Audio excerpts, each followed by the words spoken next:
आज हम लोग कवर करने वाले हैं एआई, मतलब आर्टिफिशियल इंटेलिजेंस। अब बेसिकली एआई है क्या? हम लोगों ने एआई के बारे में सिर्फ फुल फॉर्म में समझा है, आर्टिफिशियल इंटेलिजेंस होता है, इतना ही हमें पता है। बट हमें ये नहीं मालूम कि एआई काम क्या करता है और बेसिकली एआई होता क्या है। अगर बात की जाए एआई की, तो एआई जो होता है ना वो एचआई का सिमुलेशन है। जैसे एचआई काम करता है वैसे एआई काम करता है। एचआई क्या होता है? Human intelligence. नहीं, हमारा भी तो दिमाग है ना। जैसे हमारा दिमाग काम कर रहा है वैसे ही जो है मशीन लर्निंग या जो एआई है वो ऐसा काम कर रहा है। ठीक है, तो जो ह्यूमन इंटेलिजेंस है उसका सिमुलेशन है एआई, जिसमें मशीन क्या कर रही है, हमारी क्वेरी को सुनती है, समझती है, फिर रिस्पॉन्स करती है। ठीक है, हम भी तो यही करते हैं, कोई हम तो कुछ बोलता है, पहले हम सुनते हैं, समझते हैं, फिर रिस्पॉन्स करते हैं। तो वैसे ही जो है वो एआई भी काम कर रहा है। कोई भी चैट जीपीटी टूल ले लो या कोई भी टूल ले लो आप, उसमें आप क्वेरी डालते हो तो क्या करता है, पहले वो क्वेरी समझता है, क्वेरी की रिसर्च करके फिर आपको आंसर देता है।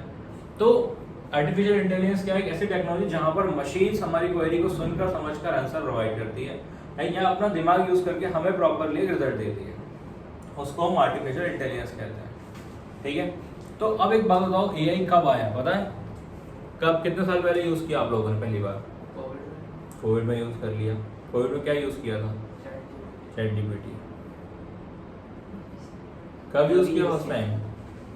मैंने 2020 या फिर 21 में 2020-21 में यूज किया होगा, पता नहीं। क्या लगता है एआई कब आया? ये 2021 या 19 में ही आया शायद? पहले भी आया होगा, फिर चला गया होगा, फिर आया होगा, ऐसा? फिर एआई ना बहुत पुराना है। एआई जो है वो 1950 से है। एआई जो है वो 1950 से है, और जिनको फादर ऑफ एआई बोला जाता है उनका नाम है जॉन एमसी कार्थी।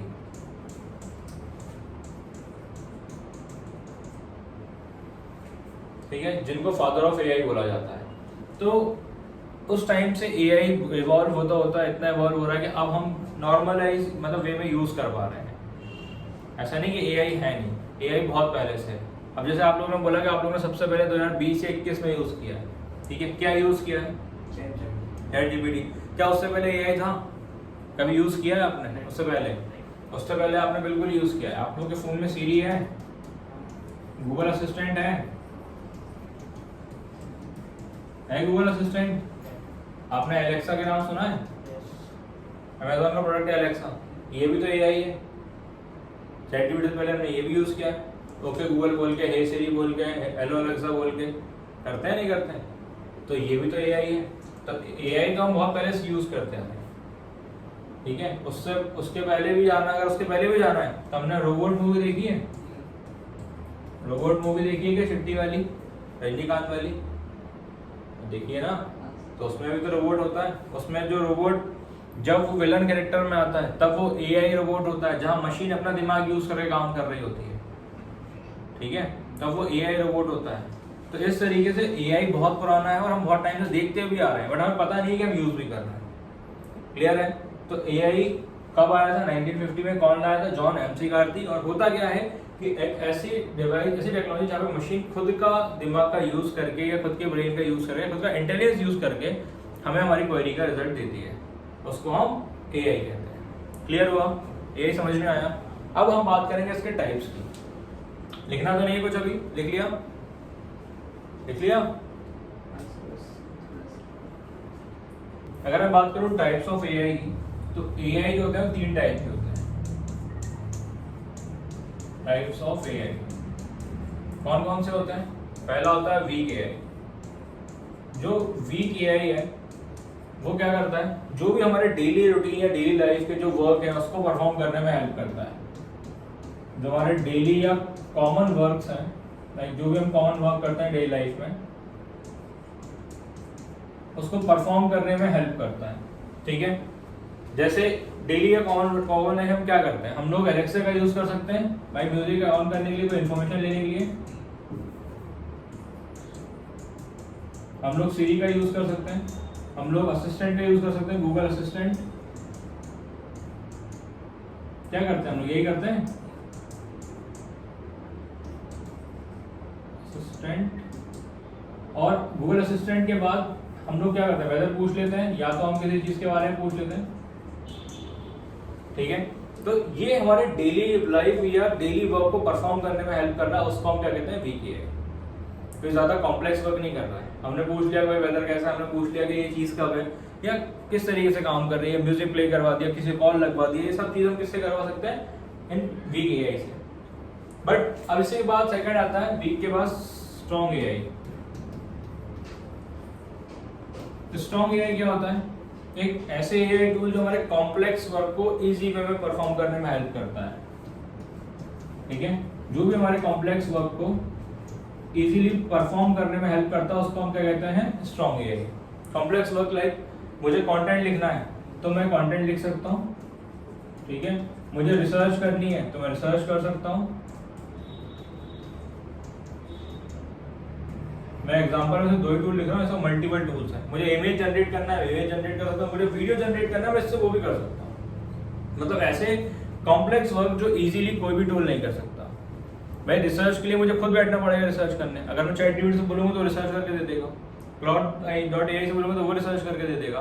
तो बेसिकली देखा जाए तो हमारे कॉम्प्लेक्स वर्क को इजी वे में परफॉर्म करने के लिए जो टूल हेल्प करते हैं उसको हम कहते हैं स्ट्रॉन्ग एआई। क्लियर है? एंड स्ट्रॉन्ग एआई के बाद आता है एक सुपर एआई। सुपर एआई, अब सुपर एआई क्या होता है? सुपर एआई बेसिकली एक ऐसा एआई है जो ह्यूमन से भी अच्छे तरीके से वर्क को परफॉर्म कर सकता है, जो ह्यूमन इंटेलिजेंस को सप्रेस कर सकता है। ठीक है, सुपर एआई अभी एक कॉन्सेप्ट है। ये क्या है? अभी एक कॉन्सेप्ट है, अभी ये मार्केट में नहीं है। क्यों? क्योंकि ये ह्यूमन इंटेलिजेंस को सप्रेस कर सकता है। ह्यूमन इंटेलिजेंस मतलब जो हम सोच रहे हैं, जो हम कर सकते हैं, उसको भी बहुत अच्छे तरीके से परफॉर्म कर सकता है। इसका एक सिमुलेशन आप देखोगे तो आपको रोबोट मूवी में ही दिखाया गया है। रोबोट जब विलन का रोल कैरेक्टर प्ले करता है तो वो ह्यूमन से अच्छे तरीके से वर्क को परफॉर्म करता है, आप देखोगे तो। ठीक है, तो वो कौन सा होता है? Super AI. सुपर एआई मतलब क्या है? एक ऐसा एआई टेक्नोलॉजी जो ह्यूमन इंटेलिजेंस को सप्रेस कर सकता है या ह्यूमन से भी अच्छे तरीके से वर्क को परफॉर्म कर सकता है, उसको हम कह रहे हैं सुपर एआई। क्लियर है? और अभी ये सिर्फ एक कॉन्सेप्ट है, मार्केट में नहीं है। समझ में आया? तो एक बार जल्दी से इसको नोट डाउन कर लो। चलो, अब एआई के एडवांटेजेस भी होंगे और डिसएडवांटेज भी होंगे जब इतनी सारी चीजें हैं तो क्या एडवांटेज है एआई का और क्या डिसएडवांटेज है? अगर मैं बात कर रहा हूँ एडवांटेज और डिसएडवांटेज की, तो क्या क्या हो सकते हैं वो हम डिस्कस करते हैं। ठीक है, तो एडवांटेज क्या होंगे बताओ भाई, क्या क्या एडवांटेज है एआई के? सर जैसे कोई आंसर चाहिए तो जल्दी से फटाफट बता देते हैं। क्या क्या एडवांटेज है? फास्ट है सर, कोई इमेज जनरेट करवाना। अरे रुको यार, लिख तो रहे। अब तुमने बोला फास्ट है तो हमने कहा ठीक है, हमारा कोई भी काम को जल्दी कर देगा, फास्टर हो गया। और क्या बेनिफिट है? और सर इजी कर देता है अपने वर्क को। फास्ट हो गया, इजी हो गया, और बस इतना ही काम है, इतना ही बेनिफिट हो पाया? अरे और भी तो कुछ बेनिफिट होगा एआई का। वीडियो फोटो जनरेट है, वीडियो फोटो जनरेट वो तो कर ही देगा, वो तो वैसे भी होती थी। बस ये है कि वो जल्दी कर देता है। वीडियो फोटो जनरेट पहले भी होती थी, ऐसा क्या बिना एआई के पहले फोटो वीडियो नहीं होती थी क्या? वो तो होती थी बट टाइम लगता था। फास्ट वाला हमने लिख दिया आपके कहने पे। और हाँ भाई अर्नव, क्या नहीं पता? 24/7 अवेलेबिलिटी है कि नहीं है? अवेलेबल है, 24/7 अवेलेबल है। कभी बोलता है कि छुट्टी चाहिए मेरे को, संडे आ गया मैं काम नहीं करूंगा, दिवाली होली आ गई मैं काम नहीं करूंगा, रिजल्ट नहीं दूंगा, या रात को 3 बजे 4 बजे सर्च करोगे, नहीं सर अभी तो नहीं हो पाएगा, सुबह 10 बजे आना। ऐसा कोई बोला उसने? नहीं, मतलब एनी टाइम अवेलेबल है। Third, zero risk. आपको पता है बहुत सारे सेगमेंट्स ऐसे हैं, बहुत सारे इंडस्ट्रियल एरियाज ऐसे हैं जहाँ पे ह्यूमन लाइफ को रिस्क होता था वर्क करते टाइम। कई आपने केसेस सुने होंगे, मशीन में फंस कर किसी की डेथ हो गई, कुछ हो गया। तो इस टाइप के जो इंडस्ट्रियल टाइप के जो ऑप्शंस हैं जहाँ पे एआई का यूज करके जीरो रिस्क कर दिया गया ह्यूमन लाइफ, जहाँ पे जो डेंजर जोन वाले जो मशीनरी है वहाँ पर प्रॉपरली एआई का यूटिलाइजेशन से सब काम को ऑटोमेट कर दिया गया है, जहाँ से सिर्फ उसको हम कमांड दे रहे हैं और ऑटोमेट कर रहे हैं, जहाँ पे ह्यूमन लाइफ को रिस्क जीरो होता जा रहा है। ठीक है, ऐसे बहुत सारे सेगमेंट्स हैं। ठीक है, अब किसी भी इंडस्ट्रियल सेगमेंट्स को उठा के देख लो, आज के डेट में एआई डे बाई डे वहाँ पर इवॉल्व होता जा रहा है, बिकॉज ह्यूमंस की लाइफ का रिस्क वहाँ से धीरे धीरे खत्म करता जा रहा है। ठीक है, इसलिए वहाँ पे जीरो रिस्क है उन लोगों की लाइफ के लिए। और क्या हो सकता है, और क्या हो सकता है भाई, और क्या बेनिफिट हो सकता है ये का? Reduce human error. हम ह्यूमन हैं, हम गलती करेंगे, लेकिन अगर मशीन से करवाएंगे तो एरर सब नहीं होंगे, हमारी गलतियां कम हो जाएंगी। क्योंकि अगर मैंने कोई काम ChatGPT से करवाया या किसी AI टूल से कंटेंट लिखवाया तो उसमें कोई इंग्लिश में या कंटेंट में कोई ग्रामेटिकल मिस्टेक नहीं होगी, क्योंकि वो टूल है, उसको मालूम है कैसे ग्रामर यूज करना है कैसे नहीं करना है। ठीक है, तो वो चीज़ को याद रखना है हमें। ठीक है, रिड्यूस ह्यूमन एरर। फिर डिजिटल असिस्टेंस, हमें आसानी से डिजिटल असिस्टेंस मिल सकती है। मिल सकती है कि नहीं मिल सकती है? क्यों? डिजिटल असिस्टेंस हमें मिल सकती है किसी भी चीज़ में। अगर हम कहीं भी अटकते हैं तो हम क्या करते हैं? ChatGPT से पूछ लेते हैं, Claude.ai से पूछ लेते हैं। अगर आप लोग यूज़ नहीं करते तो करके देखना, आपको उससे भी अच्छे रिजल्ट्स मिलने स्टार्ट होंगे। तो हम लोग को डिजिटल असिस्टेंस कभी भी मिल सकती है, किसी भी टाइम मिल सकती है। भाई तुम्हारा सपोज करो तुम्हारा फ्रेंड तुम्हें एक बहुत अच्छी असिस्टेंट देता है या तुम्हें बहुत अच्छी एडवाइस देता है, लेकिन तुम रात में 3 बजे उसको फ़ोन ला के एडवाइस मांगोगे तो क्या बोलेगा? फ़ोन उठाएगा? पहली बात नहीं उठाएगा। उठा भी लिया तो तुम्हें भाई डांट के कहेगा यार सो जा, सुबह बात करेंगे, होगा ना। लेकिन AI से अगर तुम्हें कोई एडवाइस चाहिए कि भाई एक बात बताओ मैं ये पढ़ रहा हूँ इसका क्या बेनिफिट है, तो बताएगा ना वो क्या बेनिफिट है। तो आपको एनी टाइम डिजिटल असिस्टेंस मिल सकती है। ठीक है। सिक्स नंबर पे आता है कि ये जो है ना, ये एक ही काम को रिपीटेडली कर सकता है। ये जो आपके वर्क हैं इसको रिपीटेडली काम कर सकता है। परफॉर्म रिपीटेटिव वर्क या जॉब। मैं आपसे कोई भी काम कह रहा हूँ, मैं कह रहा हूँ कि यार अर्नव आपको न्यू मार्केट जाना है और ये काम करके आना है। अर्नव कहेगा ठीक है सर, अर्नव चला गया, वो काम करके वापस आ गया। अर्नव 10 मिनट बैठा होगा, मैंने कहा अर्नव फिर से न्यू मार्केट जाना है, ये वाला काम भी करके आना है। अर्नव ने कहा ठीक है सर, फिर चला जाता हूँ। ऐसे 3-4 बार हुआ, अर्नव चला गया। 5वीं बार मैंने अर्नव से बोला कि फिर से वहीं जाना है न्यू मार्केट और ये काम करना है, तो अर्नव क्या बोलेगा? सर आप एक बार में बता दीजिए, मैं कर दूंगा। आप बार-बार भेज रहे हैं मेरे को और एक काम करवा रहे हैं, आप एक बार में बता दीजिए, मैं पूरा एक बार में काम करके आ जाऊंगा, होगा। लेकिन वही काम अगर मैं ChatGPT से बोलूँ कि भाई मेरे को ये चीज़ चाहिए, मैं 4 बार एक ही सेगमेंट के बारे में उससे पूछूंगा तो वो इरिटेट होकर मना नहीं करेगा। वो क्या बोलेगा? ठीक है, ये रहा उसका आंसर। हर एक ही सेम क्वेश्चन का आंसर भी वो हमें रिपीट करके नहीं देगा, नए तरीके से बताएगा। ठीक है, या मैं एक ही सेगमेंट के अलग अलग क्वेश्चन से पूछूंगा तो मना नहीं करेगा, एक बार पूछ लो भाई, वो पूरे बताएगा। मतलब एक ही काम को बार बार रिपीटेडली कर सकता है, बट हम नहीं कर सकते। ठीक है। 7 नंबर पे जो आता है वो क्या आता है? Unbiased decision.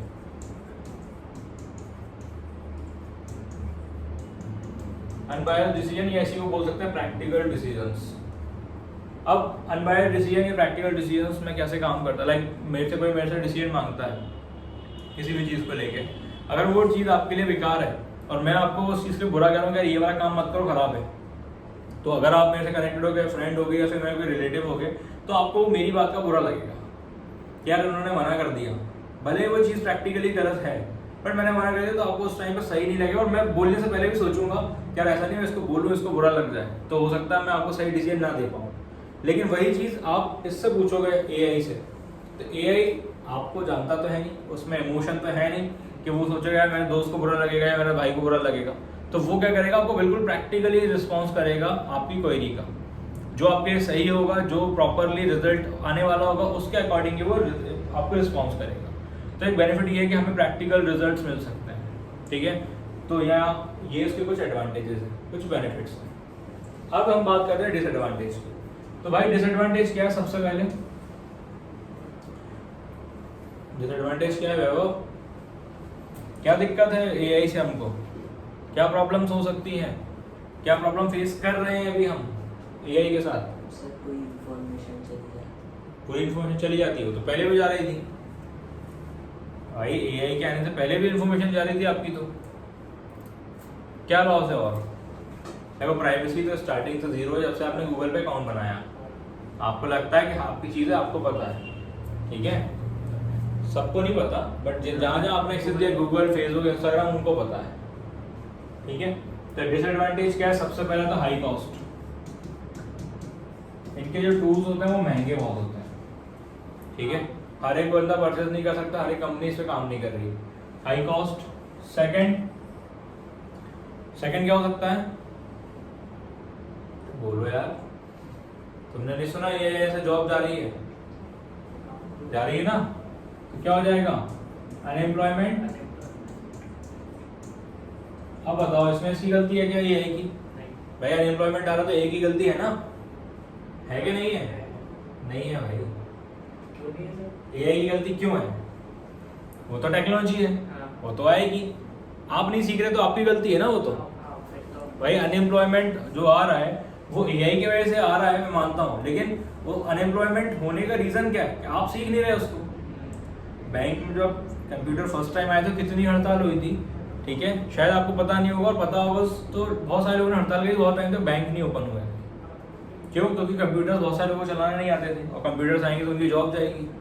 तो क्या हुआ, कंप्यूटर आने रुके क्या बैंक में, आज बैंक में कंप्यूटर चल रहे हैं। भाई जिन लोगों ने कंप्यूटर चलाना सीख लिया उनकी जॉब बची रही, और जिन्होंने नहीं सीखा उनकी जॉब चली गई। अभी एआई के साथ भी वही कंडीशन है। बहुत सारे लोग मना करते हैं एआई नहीं आना चाहिए, एआई नहीं आना चाहिए, लेकिन क्या रुकेगा क्या वो तो आएगा, क्योंकि टेक्नोलॉजी है, जो लाने वाले हैं, जिन्होंने इवॉल्व किया, जो देख रहे हैं वो तो लाएंगे ही, अपने काम को ईजी करेंगे। बट अब आप उसको नहीं सीखोगे तो आपकी जॉब तो जाएगी, क्योंकि कंपनी को नीड है एआई वाले एम्प्लॉय की, और आपको एआई आता नहीं है। क्लियर है, तो ये एम्प्लॉयमेंट की गलती हमारी है, एआई उसका एक रीजन बनता जा रहा है, बट हम सीख नहीं रहे, ये हमारी गलती है। ठीक है। थर्ड, लो क्रिएटिविटी। हमारी क्रिएटिविटी डे बाय डे लो होती जा रही है। पहले हम सोशल मीडिया कैप्शन लिखने के लिए सोचते थे, रिसर्च करते थे, आज हम चैट जीपीटी से बोलते हैं कि इस फोटो के लिए कैप्शन दे दो, करते हैं। हमारी क्रिएटिविटी कितनी बची, कॉपी पेस्ट ही बची। अब हमारी क्रिएटिविटी लो होती जा रही है, हम उतना क्रिएटिव नहीं सोच पा रहे हैं, हो रहा है ना, हम लोग उतना लेवल से वाला क्रिएटिविटी नहीं सोच पा रहे, डाउन करते जा रहे हैं अपनी क्रिएटिविटी। फिर मेक ह्यूमन लेजी, हम लोग लेजी होते जा रहे हैं, हमारे बहुत सारे काम इजी हो गए, एसीडी कॉल दिस, तो हम लोग फोन में नहीं निकालते जेब में से। तो जब हमारी पूरी चीजें ऐसी हो रही हैं तो हम आलसी क्यों नहीं होंगे? नहीं करना भाई किसी को कॉलिंग, सुन लेती हो सिरी, ठीक है। तो इस तरीके से क्या हो रहा है, हम लोग आलसी हो रहे हैं, ठीक है। और अरे यार एक आध डिसएडवांटेज तुम लोग भी बता दो, और क्या दिक्कत हो रही है। इमोशनलेस है एक तो पहली बात, इमोशनलेस है तो कुछ भी बोल देगा या कुछ भी रिस्पॉन्स करेगा तो हमें बुरा लग सकता है, और इंसान बुरे लगने के चक्कर में कुछ कर भी सकता है, ठीक है। क्या हो गया, तो बुरा लग गया क्या, यही की बात था, नहीं लगा ना, इमोशनलेस। और सबसे इम्पोर्टेंट जो टॉपिक अभी हम बात कर रहे हैं वो है इसका मिसयूज या फ्रॉड्स। आज की डेट में फ्रॉड्स और इसका मिसयूज होना बहुत ज़्यादा कॉमन होता जा रहा है धीरे धीरे करके, तो इसका बहुत बड़ा डिसएडवांटेज है। अगर इसका मिसयूज होगा या फ्रॉड होंगे तो ऑब्वियस सी बात है कि प्रॉब्लम होगी ही होगी लोगों को, ठीक है।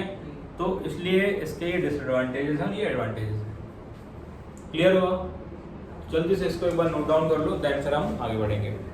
अब डिजिटल मार्केटिंग में एआई कहाँ का यूज़ कर सकते हैं वो हम इसे समझ रहे हैं। बेसिकली अगर बात करें तो डिजिटल मार्केटिंग में multiple option like AI powered content creation, जहाँ पर आप एआई के हेल्प से कंटेंट क्रिएट कर सकते हो। जैसे हम लोग टेक्स्ट कंटेंट की बात करें तो चैट जीपीटी हो गया, क्लाउड एआई हो गया, परप्लेक्सिटी हो गया, कॉपी डॉट एआई हो गया, ऐसे मल्टीपल टूल्स हैं। लाइक देखो यार है Jasper AI, ChatGPT, copy dot AI, इन टूल के हेल्प से इंगेजिंग कंटेंट क्रिएट कर सकते हैं।